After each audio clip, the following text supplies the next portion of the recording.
నమస్తే, welcome to prime time debate. నేటి యువతే రేపటి భవిష్యత్తు అంటారు. మరి అలాంటి యువత భవిష్యత్తు గత 5 ఏళ్లు జగన్మోహన్ రెడ్డి హయాంలో ఏ విధంగా ఉద్యోగాలు లేక వలసపోయారో మనం చూసాం. పక్క రాష్ట్రాల నుంచి ఎన్నో అవమానాలను ఎదుర్కొన్నటువంటి పరిస్థితి. మరి ప్రభుత్వం మారింది, కూటమి ప్రభుత్వం అధికారంలోకి వచ్చింది. 5 ఏళ్లలో 20 లక్షల ఉద్యోగాల కల్పనే మా ధ్యేయం అంటుంది. అందులో భాగంగానే ఇప్పటికీ 10 లక్షల కోట్ల వరకు పెట్టుబడులు కూడా రావడం జరిగింది. మరి 14-15 తేదీల్లో నవంబర్లో CII సదస్సు కూడా జరగబోతుంది. మరో 10 లక్షల పెట్టుబడులు కూడా రాబోతున్నాయి అంటున్నారు. ఇవన్నీ తీసి పక్కన పెడితే కేవలం రాష్ట్రంలోనే ఈరోజు కనిగిరిలో ఏవైతే MSME పార్కులు హామీ ఇచ్చారో వాటి శంకుస్థాపన ప్రారంభోత్సవాలు కూడా చంద్రబాబు గారు చేయడం జరిగింది. దీని ద్వారా కూడా 5 లక్షల ఉద్యోగాలు వస్తాయని చెప్పి ఆయన అంటున్నారు. అసలు మరి రాష్ట్రానికి రాజధానే లేదు. మరి గత 5 ఏళ్ళు జగన్మోహన్ రెడ్డి పరిపాలనలో రాష్ట్రం 30 ఏళ్ళు వెనక్కిపోయిందని చెప్పి మనం వింటూ ఉన్నాం. మరి అలాంటిది ఇన్ని లక్షల కోట్ల పెట్టుబడి ఆంధ్రప్రదేశ్కి చంద్రబాబు గారు ఎలా తీసుకురాగలిగారు? మరి రేపు CII సదస్సు తర్వాత ఆంధ్రప్రదేశ్ భవిష్యత్ ఏ విధంగా మారే అవకాశం ఉంది అన్న విషయాన్ని ఈ రోజు డిబేట్లో చర్చిద్దాం. మనతో పాటు డిబేట్లో పార్టిసిపేట్ చేసేందుకు స్టూడియోలో ఉన్నారు సీనియర్ జర్నలిస్ట్ సత్యమూర్తి గారు, అలాగే మరో సీనియర్ పొలిటికల్ అనలిస్ట్ అంకమరావు గారు. నమస్కారం సార్. నమస్కారం అండి. అంకమరావు గారు, ఈరోజు చంద్రబాబు గారు MSME పార్కులను ఏర్పాటు చేయడం జరిగిందండి. ఏంటి MSME పార్కులు? ఇంతకుముందేమో మేము స్పీడ్ ఆఫ్ డూయింగ్ అన్నాం, ఇప్పుడు ఈజ్ ఆఫ్ డూయింగ్ అంటున్నాము. MSME పార్కుల ద్వారా 5 లక్షల ఉద్యోగాలు వస్తాయి అని చెప్పి బాబు గారు కూడా అనటం జరిగింది. ఏంటి దీని కాన్సెప్ట్ ఏంటి, దీని ఉద్దేశం ఏంటంటే? అంటే చిన్న పరిశ్రమలు అంటే మనకి ఇప్పటి వరకు విశాఖపట్నంలో కావచ్చు, వివిధ ప్రాంతాల్లో వచ్చిన పెద్ద పరిశ్రమల గురించి కావచ్చు, డేటా సెంటర్ల గురించి కావచ్చు, AI సెంటర్ల గురించి కావచ్చు మాట్లాడుకున్నాం.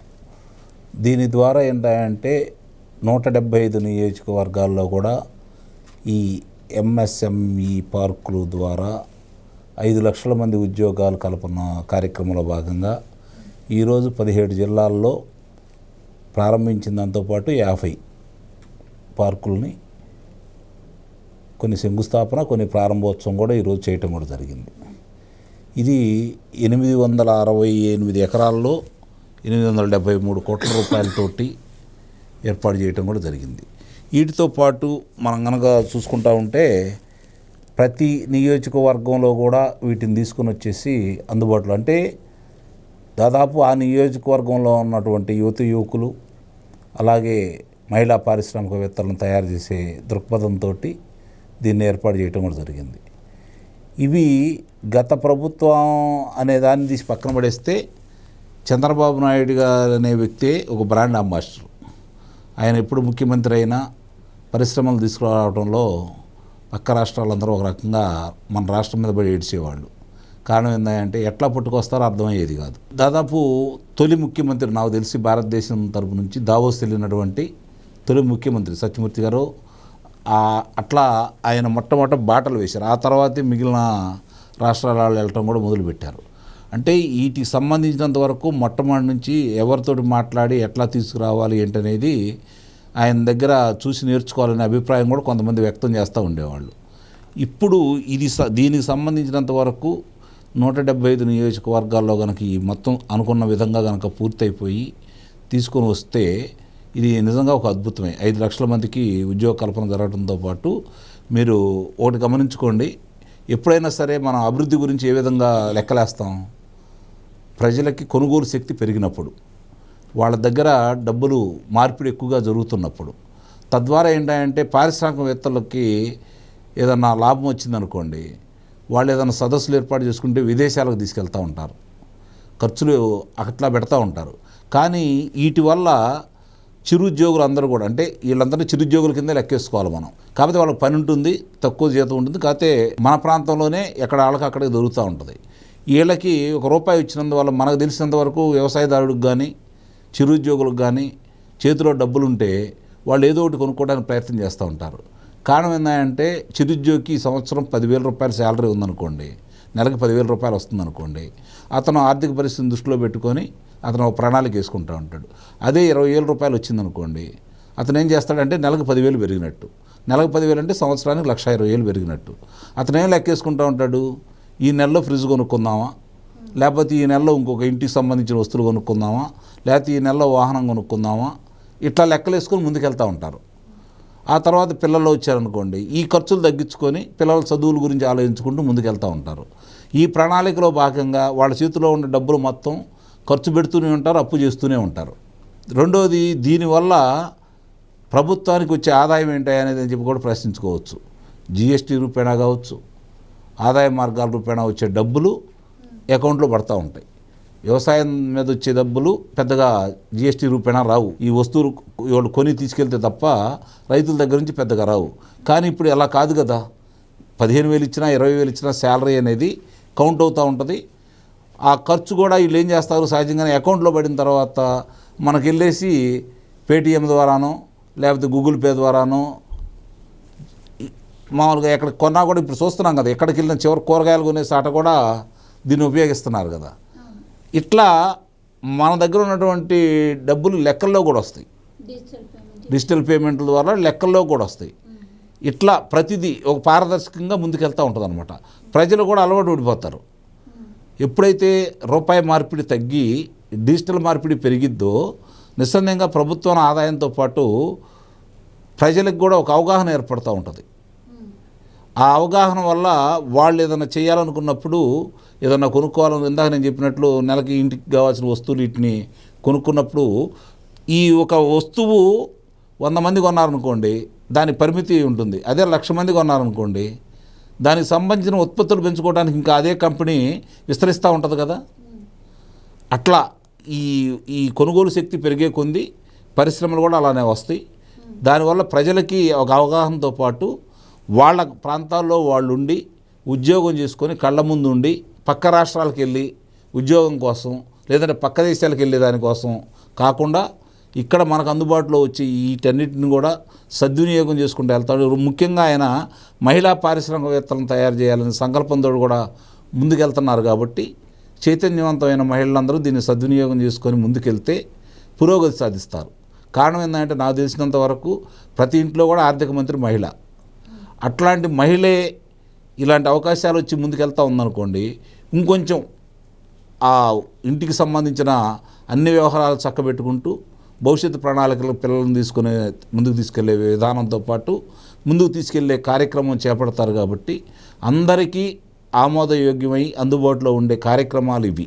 175 నియోజకవర్గాల్లో రేపు మొదలుపెట్టినా, లేదంటే 1597 ఇప్పుడు ప్రారంభించిన 38 మెగా పార్కులు వచ్చినా, వీటన్ని పర్పస్ ఏంటంటే స్థానికంగా ఉన్నటువంటి యువతీ యువకులకి అట్లాగే మహిళలకి మంచి అవకాశాలు కల్పించే కార్యక్రమం అన్నమాట ఇది ఈ విధంగా ముందుకు తీసుకెళ్ళి దీనివల్ల ఈ ఎంఎస్ఎంఈకి సంబంధించినటువంటి కేంద్రం నుంచి ఇచ్చే పెట్టుబడులు చాలా ఎక్కువ. వాళ్ళు ఇచ్చి అంటే వీళ్ళకి ప్రోత్సాహాలు కూడా ఎక్కువ అనమాట. దాన్ని ఎంత సద్వినియోగం చేసుకుంటే మనం కేంద్రం నుంచి అంత సహాయ సహకారాలు కూడా అందుతూ ఉంటాయి. సార్, గతంలో ఇంటికి ఒక సాఫ్ట్వేర్ ఉద్యోగి అన్నాము, ఇప్పుడు ఇంటికి ఒక పారిశ్రామికవేత్త అంటున్నాం. ఆలోచనలతో రండి, అవకాశాలను అందుకోండి అని చెప్పి ఈరోజు చంద్రబాబు గారు చెప్పడం జరిగింది. ఏంటి అసలు ఎంఎస్ఎంఈ పార్కులు ఏ విధంగా ఉండబోతున్నాయి? అంటే ఎంఎస్ఎంఈ పార్కులు కేవలం చదువుకున్న వాళ్ళకేనా? అంటే P4 విధానం గురించి మీరు ఎప్పుడు మాట్లాడుతూ ఉంటారు కదా, అది దీంట్లో ఇంప్లీడ్ అయ్యే అవకాశం ఏమైనా ఉందా? దాని ద్వారా ఈ పార్కులో అంటే ఇక్కడ మనం ముఖ్యంగా గమనించాల్సిన విషయం ఏంటంటే, రాష్ట్రం పారిశ్రామికంగా ముందరికి పోవాలి.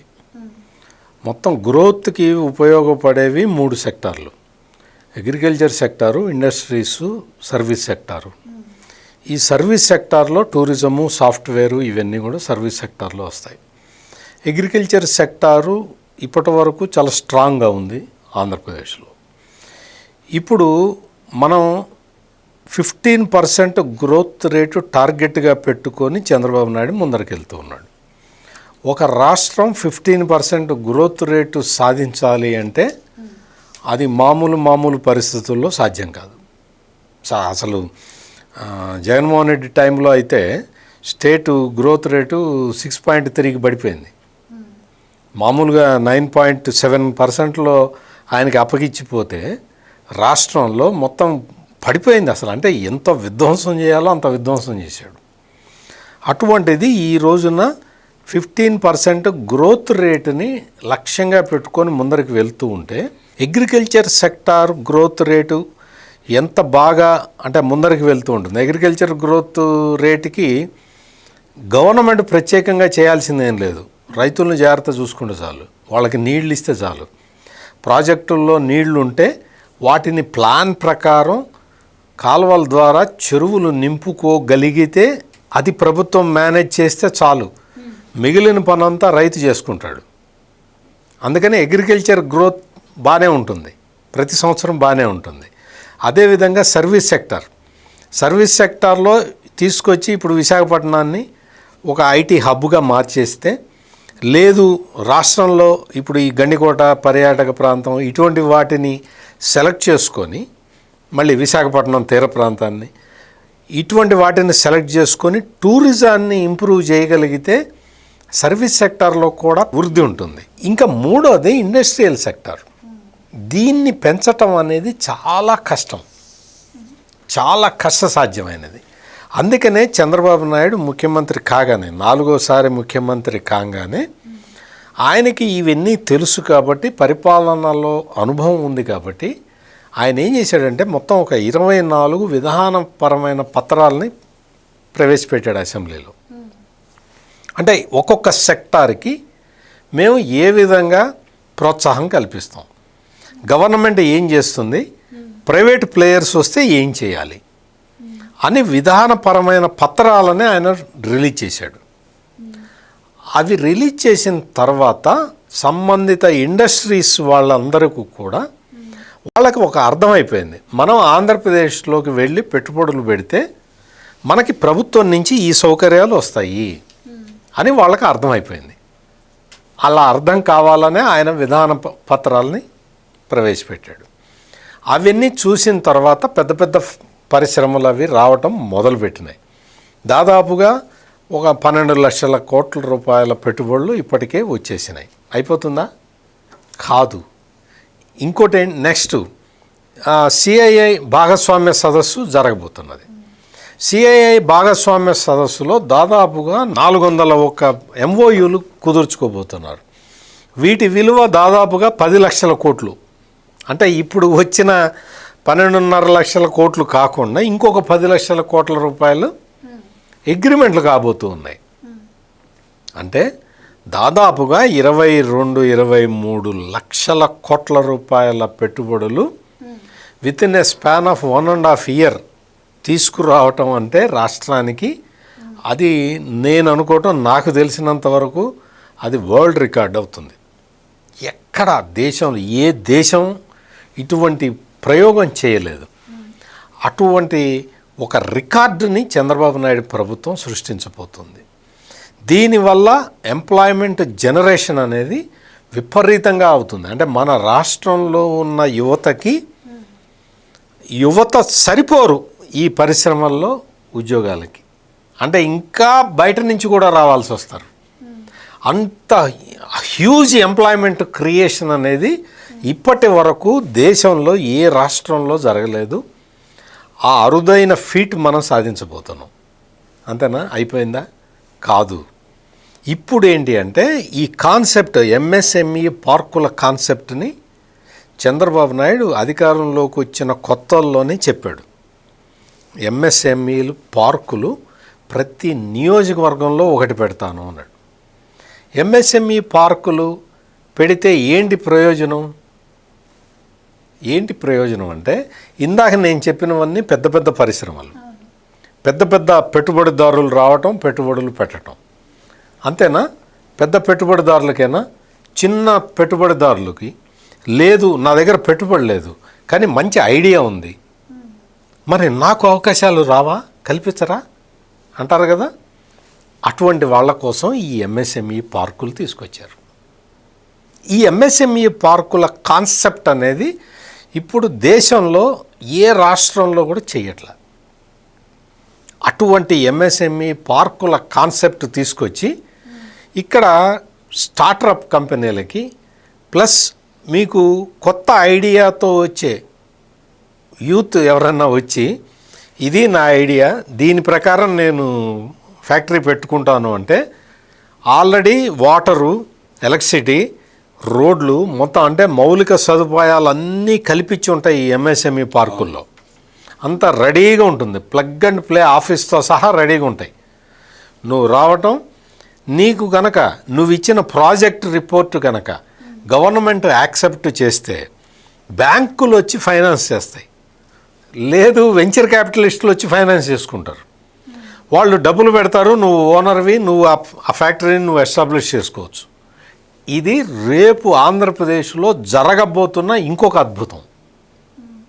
ఇవన్నీ కూడా మామూలుగా సాధారణమైన వ్యక్తులు ఆలోచించే అవకాశం లేదు. చంద్రబాబు నాయుడు లాంటి ఒక పరిపాలనానుభవజ్ఞుడు అక్కడ ఉన్నాడు కాబట్టి ఇవన్నీ చేయగలుగుతూ ఉన్నాడు. ఇప్పుడు ఈ ఎంఎస్ఎంఈ పార్కులు ఎవరో వేరే వాళ్ళు పెట్టడం, అంటే గవర్నమెంటు వేరే వాళ్ళ దగ్గర నుంచి ల్యాండ్ తీసుకోవటం, ఆ ల్యాండ్లో ఎంఎస్ఎంఈ పార్కు పెట్టడమే కాదు, చంద్రబాబు నాయుడు ఒక కొత్త ఆలోచన కూడా ఇచ్చాడు. ఎవరైనా ఒక 10 మంది రైతులు ఉన్నారనుకోండి, ఆ రైతులకు ఒక్కొక్కడికి ఒక 10 ఎకరాలు ఉందనుకోండి, 100 ఎకరాలతోటి ఈ రైతులే భాగస్వాములుగా ఎంఎస్ఎంఈ పార్కు పెడతారు. అంటే ఈ ఫార్మర్స్ ఎవరైతే ఈ 10 మంది రైతులు ఉన్నారో, ఒక్కొక్కడు 10 ఎకరాలు ఇచ్చిన రైతు ఉన్నాడో, ఈ 10 మంది రైతులకి సంబంధించిన ఎంఎస్ఎంఈ పార్క్ అది. అందులో ప్రభుత్వం ఈ మౌలిక సదుపాయాలు కల్పిస్తుంది. అంటే ఓనర్లు వాళ్ళే, రైతులే ఉంటారు. ఎంఎస్ఎంఈ పార్కులో వాళ్ళు వచ్చి ఇండస్ట్రీ పెట్టుకుంటే దానికి సంబంధించిన ఇన్కమ్ ఈ రైతులకు వస్తూ ఉంటుంది. అంటే ఈ 10 మంది రైతులు కూడా ఇండస్ట్రియలిస్టులు అయిపోతారు, పారిశ్రామికవేత్తలు అయిపోతారు. ఇందులో పరిశ్రమలు పెట్టేవాళ్ళు పారిశ్రామికవేత్తలు అయిపోతారు. ఇది ఆంధ్రప్రదేశ్లో జరగబోతున్న అద్భుతం. దీనికి ఏదైనా అద్భుతం జరగాలంటే ఒక 100 సంవత్సరాలు 200 సంవత్సరాలు ఆగాలి. ఆంధ్రప్రదేశ్లో అవసరం లేదు, ఒక్క 2 years ఆగండి. ఎంఎస్ఎంఈ పార్కులన్నీ వచ్చిన తర్వాత అద్భుతం ఏంటో మీకే తెలుస్తుంది. సార్, ఇప్పుడు అంటే చంద్రబాబు గారు ఎప్పుడూ చెప్తూ ఉంటారు, మనం ఇచ్చే ప్రోత్సాహకాలు పరిశ్రమలకు కల్పించే రాయితీల వల్లే పెట్టుబడులు వస్తున్నాయి, దీనికి సంబంధించి పోర్టులు కూడా అభివృద్ధి చేసుకోవాల్సిన అవసరం ఉంది అంటారు. అందులో భాగంగానే ప్రతి 50 కిలోమీటర్లకు కూడా ఒక పోర్టు నిర్మిస్తామని చెప్తూ ఉన్నారు. రాష్ట్రంలో వనరులు కూడా సద్వినియోగం చేసుకోవాలి అని చెప్పి మాట్లాడుతూ ఉన్నారు. ఏంటి అసలు ఇది ఎలా సాధ్యం అంటారు? సాధ్యం కాదే ఉంది. ఇప్పుడు ఆల్రెడీ 4 ఉన్నాయి మనకి, ఇంకా 12 కట్టాలా. ఆ కార్యక్రమంలో ఉన్నారు వీళ్ళు. ఎందుకంటే మనకి 892 కిలోమీటర్లే ఉంది గుజరాత్ తర్వాత అది పెద్ద తీర ప్రాంతం మంది. కాబట్టి ఇక్కడ 50 కిలోమీటర్ల కాడికి ఏర్పాటు చేసుకుంటామంటే దీనివల్ల ఏమవుతుందంటే నీకు దిగుమతులు చేసుకోవడానికి, అంటే తూర్పు ప్రాంతానికి మనకు సంబంధించి 12 దేశాలతోటి కనెక్టివిటీ ఉంది. అక్కడి నుంచి దిగుమతులకి సులభతరం అవుతుందన్నమాట. దానివల్ల ఇంకొంచెం త్వరగా ఏమేమి కావాలో అవన్నీ తెచ్చుకుంటూ ఉండొచ్చు. ఇప్పుడు ఇంకోటి ఇక్కడ గమనించుకోవాల్సిన అంశం ఏంటంటే చంద్రబాబు నాయుడు గారి రంగంలోనే ఈ కూటమి ప్రభుత్వం ఏర్పడిన తర్వాత తీసుకున్నటువంటి మొట్టమొదటి పని ఏంటంటే మామూలుగా ఏదైనా పరిశ్రమలు రావాలి అంటే పరిశ్రమ పెద్దలు ఆ ఫైళ్ళు పట్టుకొని మంత్రిత్వ శాఖ చుట్టూ తిరిగి ఆ తర్వాత వివిధ శాఖల అనుమతులు కోసం వాళ్ళు సంవత్సరాల తరబడి ఎదురు చూడాల్సిన పరిస్థితి గతంలో ఉండేది. కొంచెం అంతకుముందు చంద్రబాబు నాయుడు గారు ఒక 3-4 నెలల్లో పూర్తి చేయగలిగేవాళ్ళు. ఇప్పుడు అలా కాదు. ఎవరైనా సరే ఒక పరిశ్రమ ఏర్పాటు చేసుకుందామని వస్తే ఒక కమిటీని ఏర్పాటు చేశారు. ఆ కమిటీలో రాజకీయవేత్తలను పెట్టలేదు, భారతదేశంలో ఉన్నటువంటి దిగ్గజ పారిశ్రామికవేత్తలను సభ్యులుగా చేర్చారు. అందుట్లో టాటా కంపెనీకి సంబంధించినటువంటి చంద్రశేఖరన్ గారు వైస్ చైర్మన్గా, అలాగే చంద్రబాబు నాయుడు గారు చైర్మన్గా. ఇప్పుడు వాళ్ళ కార్యక్రమం ఏంటి? ఆంధ్ర రాష్ట్రంలో ఇందాక సత్యమూర్తి గారు చెప్పినట్లు ఆంధ్ర రాష్ట్రంలో ఉన్నటువంటి భూమి, ఈ పారిశ్రామిక రంగానికి అనువైన భూమిని వాళ్ళు ముందుగానే చంద్రబాబు నాయుడు గారు ఓ బ్లూ ప్రింట్ ద్వారా వాళ్ళకి అందజేశారు. ఇదిగో ఈ ప్రాంతంలో ఇంత భూమి ఉంది, ఈ భూమికి మనం ఈ వసతులు ఏర్పాటు చేయగలం, ఈ వసతులు ఏర్పాటు చేస్తే ఈ ప్రాంతంలో ఇలాంటి కంపెనీలు కొన్ని ప్రాంతాల్లో, ఇప్పుడు విశాఖపట్నం లాంటి దానికి సాఫ్ట్వేర్ కంపెనీలన్నీ అక్కడ, చిత్తూరు జిల్లాకు వచ్చేసరికి ఎలక్ట్రానిక్ కంపెనీలు పెట్టేశారు. ఇప్పుడు అనంతపురం జిల్లా వచ్చేసరికి కియా పరిశ్రమలు, అంటే హార్డ్వేర్కు సంబంధించినటువంటి ఇలాంటి ఏర్పాట్లు చేసుకుంటూ ముందుకెళ్తూ ఉన్నారు. రేపు పొద్దున ఇంకొక కార్ల కంపెనీ వస్తుంది, ఆ కంపెనీకి అనువైన ప్రదేశం ఏంటి? ఎత్తుక్కోవాల్సిన పని లేదు వాళ్ళు. ఇప్పుడు ఏ పరిశ్రమకైనా కావాల్సిందేంటి? వాళ్ళకి అన్ని సౌకర్యాలు కావాలి, ప్రభుత్వం నుంచి అనుమతి కావాలి. మరి ప్రభుత్వం నుంచి అనుమతితో ఎదురు చూసే పని లేకుండా రాంగంలోనే వాళ్ళకి సత్వరం అనుమతులు ఇచ్చే విధంగా వీళ్ళందరినీ ఏర్పాటు చేశారు. ఇక ప్రభుత్వం తరపున ఏర్పాటు చేస్తుందేంటి? భూమి, నీరు, విద్యుత్తు. ఇవెందుకు? ఏ పరిశ్రమకైనా సరే విద్యుత్ కనుక ఆటంకం లేకుండా ఉంటే, చక్కగా సరఫరా అవుతూ ఉంటే వాళ్ళకు ఉత్పత్తులన్నీ బాగా చేసుకుంటూ ఉంటారు. నీరు అనేది చాలా అవసరం. అలాగే రహదారి ఏందంటే ఈరోజు వాళ్ళ ఉత్పత్తుల్ని అక్కడే కాదు కదా, రాష్ట్ర వ్యాప్తంగా వెళ్ళాలి, దేశవ్యాప్తంగా వెళ్ళాలి. కాబట్టి రహదారుల కనెక్టివిటీ కావాలి. అవి అద్భుతంగా చేస్తుంది చంద్రబాబు నాయుడు గారి ప్రభుత్వం. అంటే ఈరోజు ఇక్కడ ఏదైనా తయారైందనుకోండి, దీనికి సంబంధించింది వేరే వేరే విడి ప్రాంతాల్లో, అంటే పక్క రాష్ట్రాలకు పంపించాలి, వాళ్ళ అనుబంధ సంస్థలు పెట్టుకుంటారు. అక్కడ ఏమవుతుంది, వాళ్ళకి ముఖ్యమైనటువంటి భాగాలు ఇక్కడ తయారు చేస్తారు, విడి భాగాలు అక్కడ ఉంటాయి. ఇప్పుడు కారు తయారు చేయాలి, ఇంజన్ మాత్రం ఇక్కడే తయారైంది, ఇక్కడ పెట్టుకున్న తర్వాత ఆ ఇంజన్కి ఏర్పాటైన మిగిలిన బాడీకి సంబంధించిన విడి భాగాలు కొన్ని అక్కడ తయారవుతూ ఉంటాయి. వీళ్ళు అక్కడ పంపించారనుకోండి, వాళ్ళ విడి భాగాలని సమకూర్చుకొని కారును తయారు చేసి అక్కడ అమ్ముతూ ఉంటారు. అట్లా ఇవన్నీ కూడా వాళ్ళకి రవాణా సౌకర్యం కనుక బాగా ఉందనుకోండి, వాళ్ళకి వెలుసుబాటు ఎక్కువగా ఉంటుంది, వాళ్ళు అలాంటి ప్రాంతాలకే వస్తారు. ఇప్పుడు ఏంటి, మనం ఇప్పుడిప్పుడే అడుగులు వేస్తున్నాం. ఇప్పుడు విడిపోయి మనం 11 సంవత్సరాలు అవుతుంది, రాజధాని లేదు, ఇప్పటికి కూడా రాజధాని కార్యక్రమం ముందుకెళ్తూ ఉంది. వీళ్ళందరికీ కావాల్సినటువంటి, అందుకే ఈరోజు చంద్రబాబు నాయుడు గారు బనకచర్ల అంశం ఎత్తుకున్నా, లేకపోతే పోలవరం అంశం ఎత్తుకున్నా, ఎందుకు ఈ నీటి రంగ ప్రాజెక్టులు ఏర్పాటు చేయాలనుకుంటున్నారు అంటే, సమృద్ధిగా నీరు అందుబాటులో ఉంటే అగ్రికల్చర్లోనే అద్భుతాలే కాకుండా ఇవి రావడానికి ఎక్కువ అవకాశం ఉంటుంది. దీంతోపాటు ఆయన ఇంకోటి ఏం చేస్తున్నాడు, ఈ ఉత్పత్తి ఏంటంటే విద్యుత్తుకు సంబంధించినటువంటి ఇబ్బందులు ఉండకుండా ఉండటం కోసం మామూలుగానే ప్రతి ఇంటి మీద సోలార్ సూర్యఘర్, ప్రధానమంత్రి సూర్యఘర్, తద్వారా ప్రతి వాళ్ళు కూడా వాళ్ళ అవసరానికి వినియోగించుకొని మిగిలిన విద్యుత్తు ప్రభుత్వానికి ఇస్తున్నారు. దాని ద్వారా ఏమవుతుంది, మనం ఎవరో మీద ఆధారపడకుండా, ఎక్కువ డబ్బులు పెట్టి వాళ్ళ దగ్గర నుంచి కొనుక్కోకుండా ఇక్కడి నుంచే మనం విద్యుత్ తయారు చేసుకుంటూ ఉంటే, ముందుగా ఇక్కడ అవసరాలకు, ఇంటి అవసరాలు తీర్చుకున్న తర్వాత వాళ్ళకి డబ్బులు మిగులుతూ ఉంటే భారం ఎలా తప్పుతుందా లేదా? ప్రతి ఒక్కరికి ఇక్కడ బాధ్యత ఉంటుంది కదా, దాని గురించి ఎంత కష్టపడితే ఇది వస్తుందనేది అవగాహన వాళ్ళకు ఉంటుంది కదా. ఈ విధంగా ముందుకు తీసుకెళ్లే కార్యక్రమంలో ఇవన్నీ చేపడతా ఉన్నారు. ఇవన్నీ కూడా రేపు పొద్దున ముందుకు వెళ్తే ఒకటే గుర్తుపెట్టుకోండి, మనకి సంపద పెరిగే కొంది దాన్ని ప్రజలకి అందుబాటులో తీసుకురావాలని ఇన్ని ఏర్పాట్లు చేస్తున్నారు. రైతులను కూడా దీనికి ఎందుకు భాగస్వాములు చేస్తున్నారు అంటే, ఈ యొక్క భూమి వాళ్ళకే ఉంటుంది కాబట్టి ఏదో 10 రూపాయలకో 20 రూపాయలకో వాళ్ళకు కొని భూమితోటి వాళ్ళకి శాశ్వతంగా బంధాలను తెంచే పని లేకుండా వాళ్ళను కూడా భాగస్వాములను చేయాల్సిన కార్యక్రమం కూడా ఇదే. ఇది మాది అనే అభిప్రాయం వాళ్ళకు వచ్చినప్పుడు ఇంకెక్కువ బాగా పనిచేస్తారు, జాగ్రత్తగా ఉంటారు, వృద్ధి చేయడానికి అవకాశం ఎక్కువ ఉంటుంది.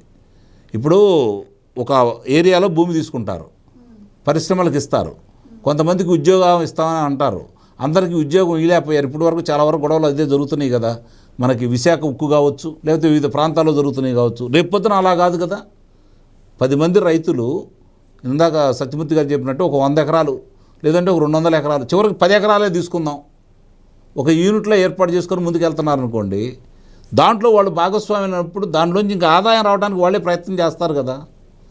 లేదు, వాళ్ళ దగ్గర నుంచి డబ్బులు ఇస్తారు కొనుక్కొని వ్యాపారస్తులు, ఆ డబ్బులు వాళ్ళు వేరే దాని మీద వినియోగిస్తారు, లేకపోతే దుబారా చేస్తూ ఉంటారు.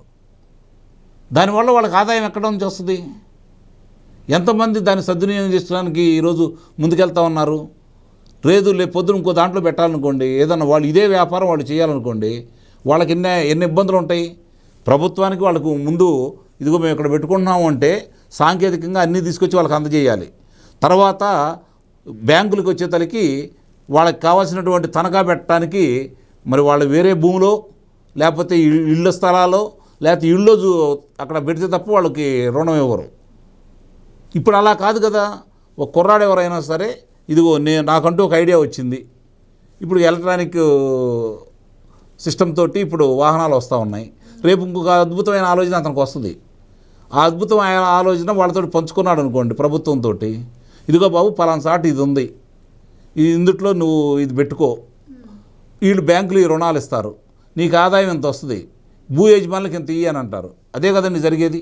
అందుకే వీళ్ళందరికీ భాగస్వాములు చేయాలని ప్రతి ఒక్కళ్ళకి బాధ్యత ఉంటుంది. ఇక్కడ ప్రతి ఒక్కళ్ళు దీంట్లో ఇన్వాల్వ్ అవుతారు, ప్రతి ఒక్కళ్ళు ఇది నాదనుకుంటారు. రెండోది, ఇప్పుడు ఒక గ్రామంలో ఒక రైతున్నా అతనికి బంధువులు రాష్ట్ర వ్యాప్తంగా ఉంటారు కదా చాలా గ్రామాల్లో, వీళ్ళు ఏం చేస్తున్నారో వాళ్ళకి తెలుస్తూ ఉంటుంది. వీళ్ళ ఉత్పత్తులు ఏంటో వాళ్ళకి తెలుస్తూ ఉంటాయి, వాళ్ళ ఉత్పత్తులు ఇలా తెలుస్తూ ఉంటాయి. వస్తు మార్పిడి అని చెప్పని మనకి పూర్వకాలంలో ఉండేవి. ఇక్కడ పండించిన పంటలు కావచ్చు, ఇవన్నీ తీసుకొని ఒక 10-15 వాహనాలు, అంటే ఆ రోజు ఉండే వాహనాలు ఏముంటాయి, బళ్ళు, ఆ బళ్ళతోటి వెళ్ళేసి వీళ్ళు వేరే ప్రాంతంలో ఏదైతే ఉంటాయో వీళ్ళకి అవసరమైనటువంటి ఏదైతే ఉంటాయో ఆ ప్రాంతంలోకి వెళ్ళి వీళ్ళ ఉత్పత్తులు అక్కడ అమ్మి వాళ్ళ ఉత్పత్తులు కొనుక్కొని వీళ్ళ అవసరాలకు ఏమేమి కావాలో తెచ్చుకొని 5-6 నెలలు బట్టి ఇంటికి వచ్చేవాళ్ళు. కొంతమంది పంట పండిన తర్వాత ఈ వడ్లన్నీ వేసుకొని ఒక సాటుకి వెళ్ళినట్టు రాయలసీమకి వెళ్తారు. రాయలసీమలో అప్పుడు పంటలు పండేవి కాదు కాబట్టి రాయలసీమకి వెళ్తారు. వెళ్ళిన తర్వాత ఈ పంటలు అక్కడ వాళ్ళు అమ్ముకొని అక్కడ ఉన్న వీళ్ళకి అవసరం 7 జనకు కావచ్చు, ఇంకోటి తీసుకొని ఇక్కడ తీసుకొట్టు కూడా వచ్చేవాళ్ళు. ఇప్పుడేంటి, ఒక క్షణంలో ఇదిగో మా దగ్గర ఈ ఉత్పత్తులు ఉన్నాయి, మేము ఈ ఉత్పత్తి చేస్తున్నాం, మీకు ఎక్కడెక్కడ అవసరం, క్షణాల్లో వెళ్ళిపోతూ ఉన్నాయి, క్షణాల్లో ఆర్డర్లు వస్తూ ఉంటాయి. ఇట్లా ప్రతిదీ కూడా పారదర్శకంగా అందరి భాగస్వామ్యంతో అందుబాటులో తీసుకొచ్చేసి, ముఖ్యంగా దీని ఉద్దేశం ఏంటంటే ఇందాక సత్యమూర్తి గారు చెప్పినట్టు ఇవన్నీ ఏర్పాటయ్యి పరిశ్రమలన్నీ వచ్చి 20 లక్షల కోట్ల రూపాయల పెట్టుబడి ఇప్పటికే వచ్చేసి భవిష్యత్తులో వచ్చే ఉంటే రేపు పొద్దున రాష్ట్రంలో ఉండే యువత యువకులు కాకుండా మనం బయట నుంచి తెచ్చుకోవాల్సిన పరిస్థితి అయితే నిస్సందేహంగా ఉంటుంది. ఇప్పటి వరకు ఆంధ్ర రాష్ట్ర ప్రజలు యువత యువకులు పక్క రాష్ట్రాలకు వెళ్ళారు, విదేశాలకు వెళ్ళారు. అక్కడ కొన్ని ప్రాంతాలకు వెళ్తే ఈ రాష్ట్ర రాజధాని ఏందో చెప్పుకోలేని పరిస్థితిలో ఉంటారు. కానీ రేపు పొద్దున ఏంటంటే మన రాష్ట్రానికి వెలువలా వచ్చిన తర్వాత ఈ రాష్ట్ర ప్రజలు ఈ యువత యువకులకి చేతి నిండా ఇక్కడ పనుండి సమృద్ధిగా వాళ్ళకి ఆదాయం ఏర్పాటైన తర్వాత ఈ రాష్ట్రం చంద్రబాబు నాయుడు గారు ఊహించినట్టుగా 2047 నాటికి భారతదేశానికే కాకుండా ప్రపంచానికి ఒక దిశానిర్దేశం చేసే విధంగా, ఎందుకంటే ఈరోజు ఒక్కసారిగా ప్రపంచం మొత్తం ఉలిక్కిపడింది, ప్రపంచ మీడియా మొత్తం చర్చించుకుంది, దీని మీద చర్చలు పెట్టుకున్నారు, డిబేట్లు పెట్టారు, వాళ్ళ ప్రముఖ పత్రికలు మొత్తం దీని గురించే రాశాయి.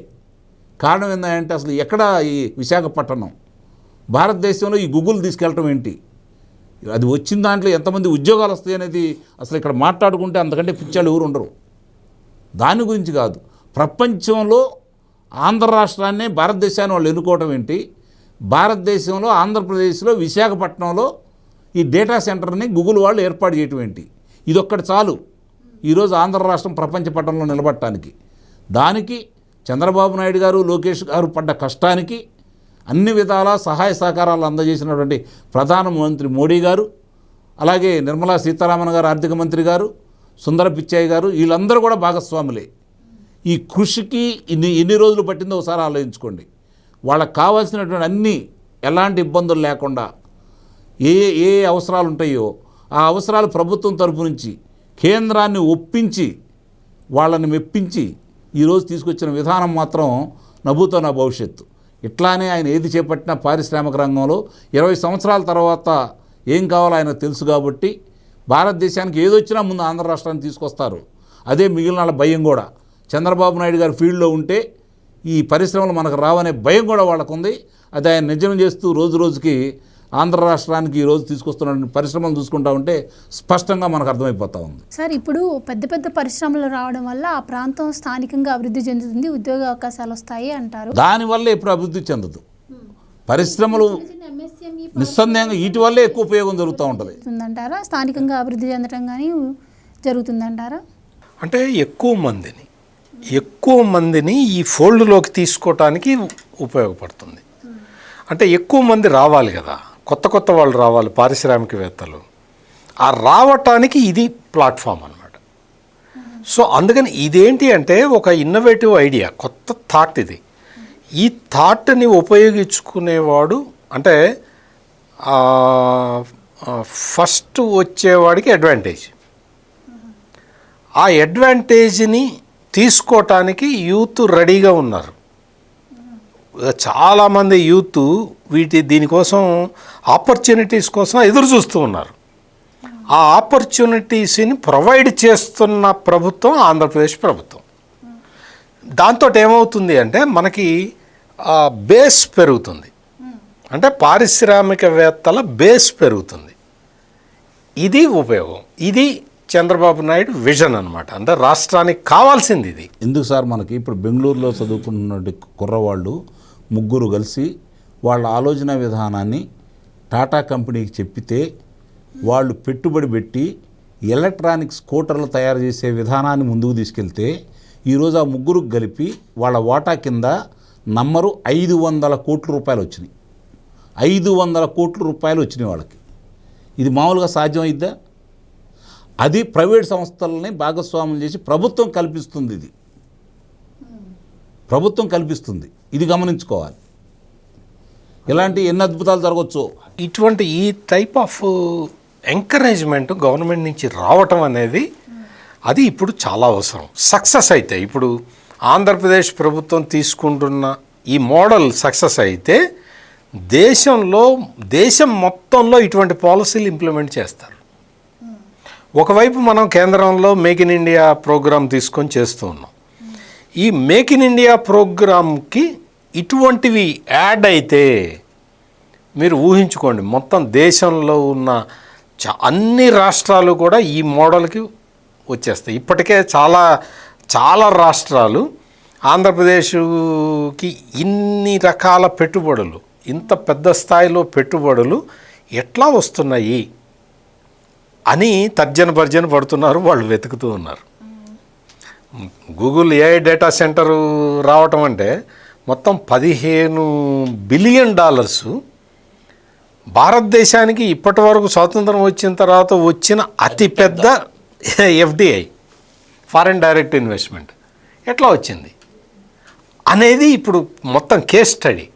అటువంటిది ఈ ఎంఎస్ఎంఈ పార్కులు ఇటువంటివి కూడా వస్తే ఇది కూడా ఒక కేస్ స్టడీ అవుతుంది. అయితే సార్, ఇప్పుడు ఇందాక నేను అడిగినట్టు పెద్ద పరిశ్రమలు పెట్టుబడులు పెడితే స్థానికులతో పాటు స్థానికేతరులకు కూడా వాళ్ళకున్న ఎడ్యుకేషన్ క్వాలిఫికేషన్స్ బట్టి ఆ ఫ్యాక్టరీకి ఉన్న నీడ్స్ని బట్టి సెలెక్ట్ చేసుకుంటూ ఉంటారు. కేవలం అక్కడ స్థానికులకే ఉద్యోగాలు వస్తాయి అని మాత్రం అనలేము. కానీ ఎంఎస్ఎంఈ పార్కుల ద్వారా స్థానికులు అంటే క్వాలిఫికేషన్ లేకున్నా వాళ్ళ స్కిల్ని బట్టి పారిశ్రామికవేత్తలుగా ఎదగొచ్చు అంటారా? అప్పుడు స్థానికులకు ఉద్యోగ అవకాశాలు ఉండే అవకాశం ఉంటుంది. చాలా ఇదేంటంటే ఈ విషయము మనకే తెలిస్తే చంద్రబాబు నాయుడికి తెలీదా? ఆయన అందుకనే ముందర ఈ స్కిల్ డెవలప్మెంట్ అని తీసుకొచ్చాడు. యూత్ని ప్రిపేర్ చేశాడు. ఏఏ ఇండస్ట్రీస్ రాబోతున్నాయి. ఏఏ ఇండస్ట్రీస్కి ఏ టెక్నికల్ స్కిల్స్ ఉండాలి, ఇక్కడ రాష్ట్రంలో ఉన్న యూత్లో ఆ సంబంధిత టెక్నికల్ స్కిల్స్ ఉన్నాయా లేవా అని చూసుకొని లేని టెక్నికల్ స్కిల్స్ అన్నీ వీళ్ళు పొందేలాగా స్కిల్ డెవలప్మెంట్ తీసుకొచ్చి స్కిల్ సెన్సస్ పెట్టి వాళ్ళని రెడీ చేసి పెట్టారు. మీకు ఉదాహరణకి డ్రోన్ టెక్నాలజీ ఉంది. డ్రోన్ టెక్నాలజీ అసలు అప్పటి వరకు అది ఎట్లా వాడాలో ఏంటో చాలామందికి తెలియదు. ఈ రోజున ఆంధ్రప్రదేశ్లో డ్రోన్ టెక్నాలజీ మీద ఒక 3 నెలలు 6 నెలలు శిక్షణ పొందిన వాళ్ళు ఎట్లా ఉన్నారు అంటే భారతదేశం మొత్తంలో ఏ రాష్ట్రంలో అయినా వాళ్ళకి డ్రోన్ ఆపరేటర్లు కావాలి అంటే వెళ్ళి ఆంధ్రప్రదేశ్ నుంచి తెచ్చుకోండి అని చెప్తున్నారు. ఎందుకు అంటే అంతమంది డ్రోన్ ఆపరేటర్లు, శిక్షణ పొందిన డ్రోన్ ఆపరేటర్లు ఆంధ్రప్రదేశ్లో ఉన్నారు. ఇది ఒక ఎగ్జాంపుల్ మాత్రమే. ఇటువంటివి చాలా జరుగుతూ ఉన్నాయి. చాలా అడ్వాన్స్ అవుతూ ఉన్నారు. అందుకని ఎంప్లాయ్మెంట్ మనకు వస్తుందా, వాళ్ళకు వస్తుందా, రేపు వస్తుందా, ఎల్లుండి వస్తుందా కాదు. ఎంప్లాయ్మెంట్ క్రియేషన్ అనేదే అదొక పెద్ద యజ్ఞం. ఆ యజ్ఞాన్ని సక్సెస్ఫుల్గా చేయబోతూ ఉన్నారు.